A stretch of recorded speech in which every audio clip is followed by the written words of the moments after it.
eu conheci Jesus de verdade com 19 anos de idade só.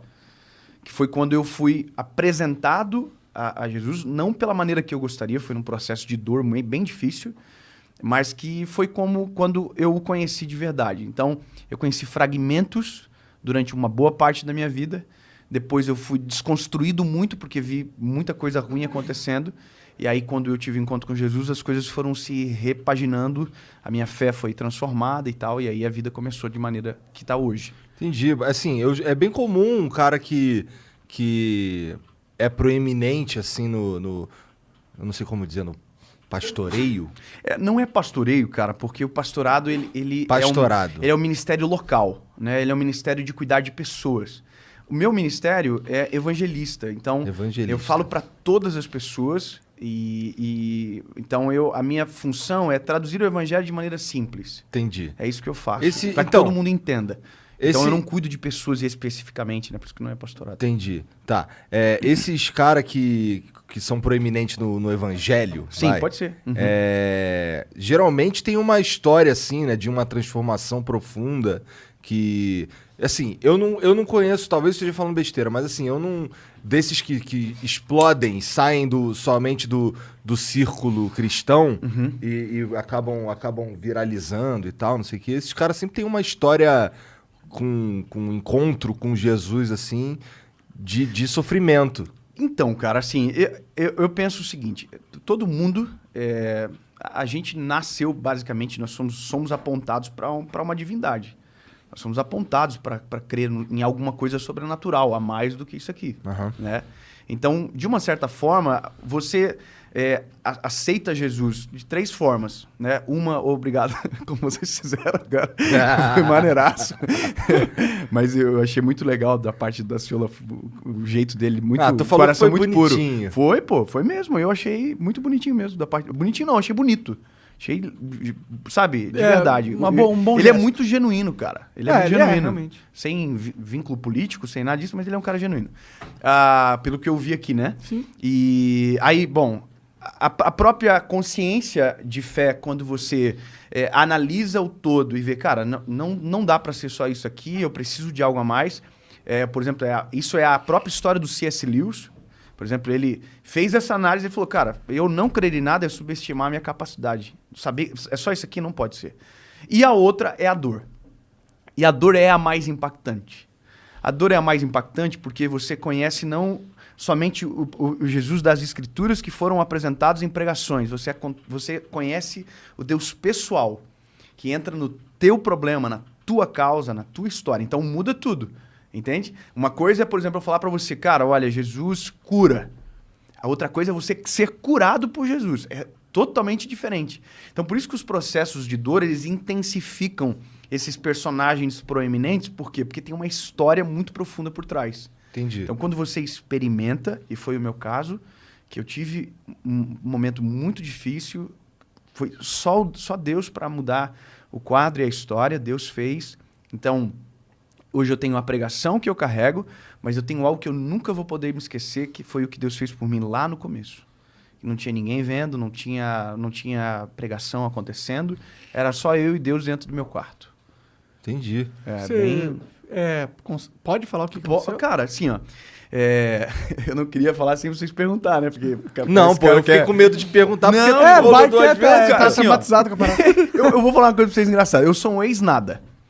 Eu não sou ex-maconheiro, que o pessoal fala essas histórias, né? Que você é ex não sei o quê, sabe? Então ele é maconheiro.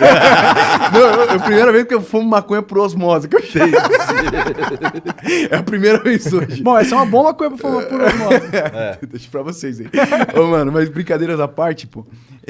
A minha história não tem a ver com alguma coisa muito maluca que eu tenha feito e tal. Mas a gente tem as crises que são inerentes das idades, né? Então, cara, eu vivi longe do Senhor, com esse problema acontecendo dentro da minha família, de um afastamento, briga constante e tal, mas algo muito, muito, muito difícil, asseverado mesmo. E aí, como é coisa dos meus pais, vida do meu pai, eu não vou falar, né? Claro. Mas, em resumo, meu pai teve uma quebra financeira muito grande. Tentaram matar o meu pai. Cara, pesadíssimo, assim. Pra nossa família foi muito difícil. Meu pai ficou desaparecido durante um tempo. Foi muito pesado para nossa família como um todo. Aham. Engraçado que quando eu estava lá imerso na história, eu não via a magnitude do que estava acontecendo. Eu não tinha noção, porque eu era um garoto. Né? Eu também não via o nível de maldade das pessoas. A gente recebia ligação nesse período que meu pai estava afastado, assim, desaparecido, dizendo que meu pai estava morto, que tinha encontrado meu pai em tal lugar amarrado. E tudo trote, cara. Caralho. Na época não tinha parado de identificador de chamada, né? Aham. Então, tudo isso gerou consequências dentro da nossa família. Então, além do meu afastamento, a minha formação de caráter também ficou extremamente corrompida. E aí, cara, uma coisa errada é como um leme de um navio. Ele vai te levando para um outro caminho totalmente diferente do que você deveria estar. Então, quando eu cheguei nos meus 19 anos, cara, 19 anos, eu tava namorando há 2 anos com a minha esposa, o que é a minha esposa hoje, minha primeira namorada e a minha esposa. Um relacionamento terrível, cara, terrível, terrível, terrível, de muito ciúme, de muita briga, de muito desequilíbrio.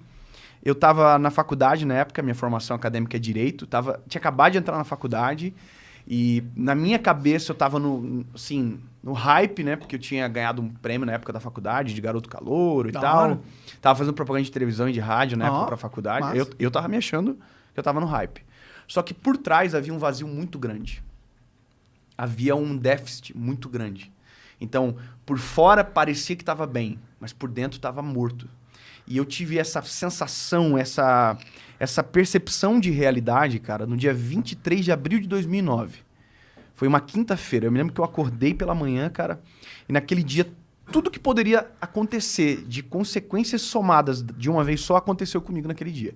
E aí são detalhes mais longos e tal, mas resumindo, cara, o final desse dia, que foi pra mim o pior dia da minha vida e o melhor dia da minha vida, eu tava dentro da Câmara dos Vereadores, na época da nossa cidade, tava tendo uma audiência pública sobre algum tema na época, e eu me lembro de eu entrar dentro do banheiro da Câmara dos Vereadores, cara, colocar um monte de papel na boca, assim, pra gritar e ninguém ouvir, sabe? De tanta angústia, cara. E aquele dia foi, pra mim, um marco, porque eu saí dali, pensei em suicídio, eu me lembro que os pensamentos, assim, eu tenho um rio na nossa cidade, que é um rio Cachoeira, o nome, é um rio poluído, e eu fiquei pensando, cara, se eu me jogar aqui, eu sei nadar, pô, eu não vou morrer.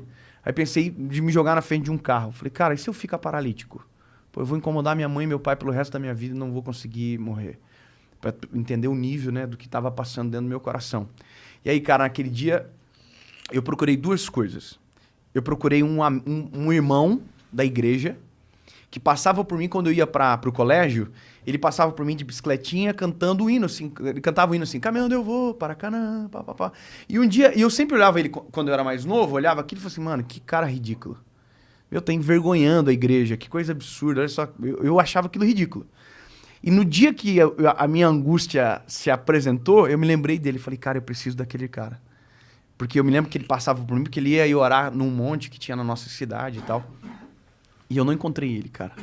Não encontrei ele. E eu sabe quando tu fica na rua andando assim, bem devagarzinho, pra tu ver se tu encontra o cara naquele trajeto, que é o trajeto normal? Não encontrei ele. E aí procurei a segunda coisa, uma igreja. Que foi a igreja que eu me criei na minha infância. É uma igreja de esquina na nossa cidade, assim. E eu fui ver se ela estava aberta para ver se tinha algum pastor dentro para conversar comigo. Cara, a igreja tava trancada. Não tinha ninguém. Tava fechada, mano. Era tarde também, né?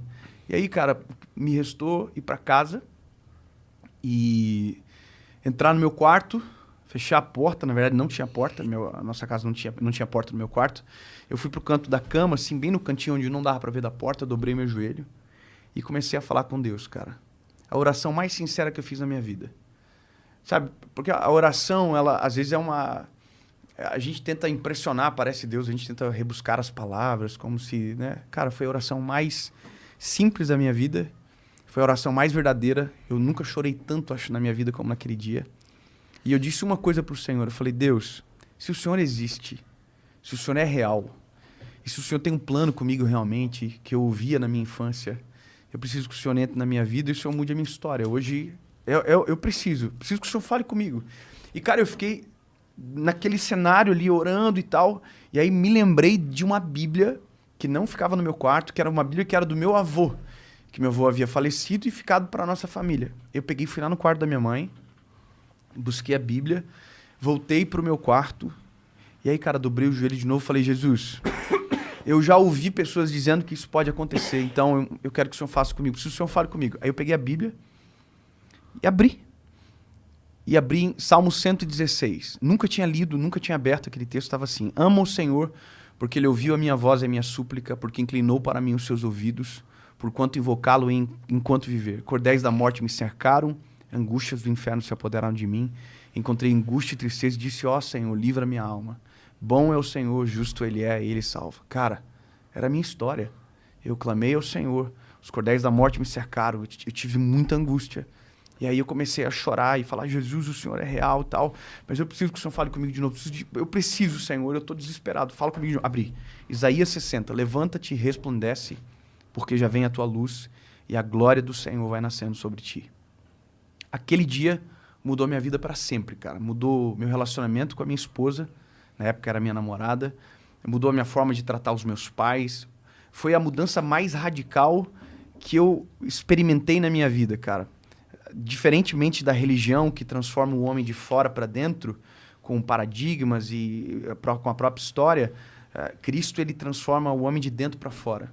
Então é aquilo que a gente chama de metanoia, sabe? Quando muda de uma maneira tão radical que você não consegue explicar. Então foi isso que eu vivi. Eu desesperei, busquei socorro, encontrei o socorro.